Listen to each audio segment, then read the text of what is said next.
Nick, you've served in the Defence Force for the past 15 years with tours in both Afghanistan and East Timor. Yep. Correct.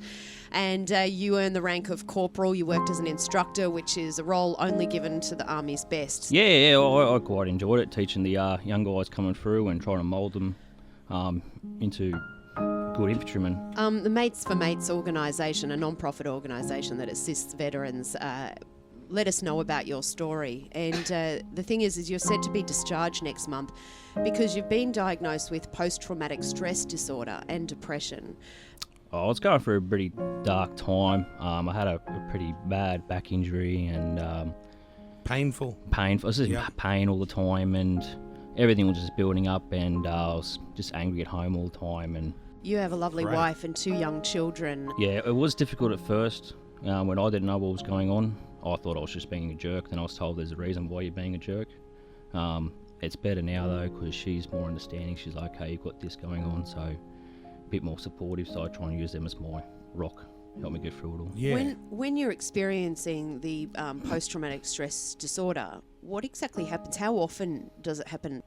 Something will happen where I'll just snap for no reason. Like I'll see something on the side of the road. I think I ran over a rock one day that a bunch of teenagers left in the road, and I snapped. And normal people take a few minutes to calm down, whereas one time it took me a good hour and a half to calm down. Wow. And do you get angry about that? Like you're annoyed at yourself for going through that, or?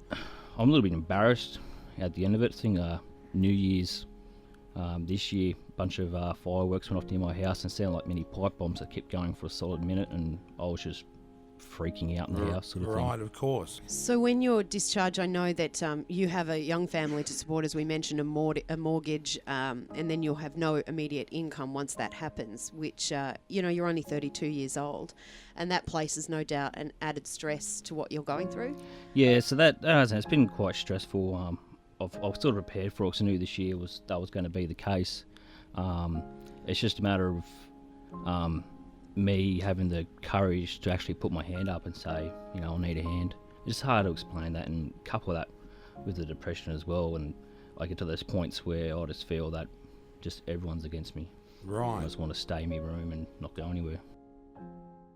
We can't obviously repay you for what you've done. It's 15 years protecting this country, and what we're doing is just a token of appreciation of what you've done. So I'm going to run through a couple of things that we've organised. First of all, I know how much you and your kids adore the footy and the Newcastle Knights.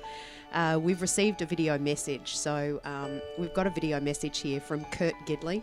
G'day Nick, how are you mate? It's Kurt Gidley from the Newcastle Knights here, and we'd love you and your family to come and watch the game from your own private corporate box.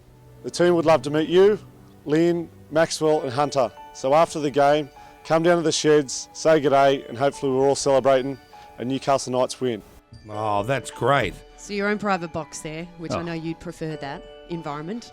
Yeah. I've always wanted to go in a private box and Yeah, have the well, opportunity. Private box you've got it is. it. And they were so touched by your story as well. They also wanted to invite you to participate in the coin toss before the game, which is a huge honour. Oh, nice work. Coin toss. Wow. Also, the Australian Defence Force Assistance Trust, who help veterans like yourself in times of need, they've agreed to help you and your family with your finances. So whether that's covering the cost of your groceries, paying your bills, they're going to make sure that you're looked after during that recovery time so that they can ease that pressure. And I also know that one of your biggest passions in life is motorbikes. I've always wanted a motorbike. That's what I'm trying to get into, so yeah. And have you got a motorbike licence? Yeah, I got me learners. Oh, you've got your learners? Okay, we've got the perfect bike here. Look Now what's bring this thing in coming through for here. you, Nick. Bring this wow. in. Thanks to the generosity of Suzuki Motorcycles, a brand new Suzuki Address 110, and that's all yours, Nick. You'll be the first to have that. Well, I'm speechless. That's the first one in the country, by the way, the new model.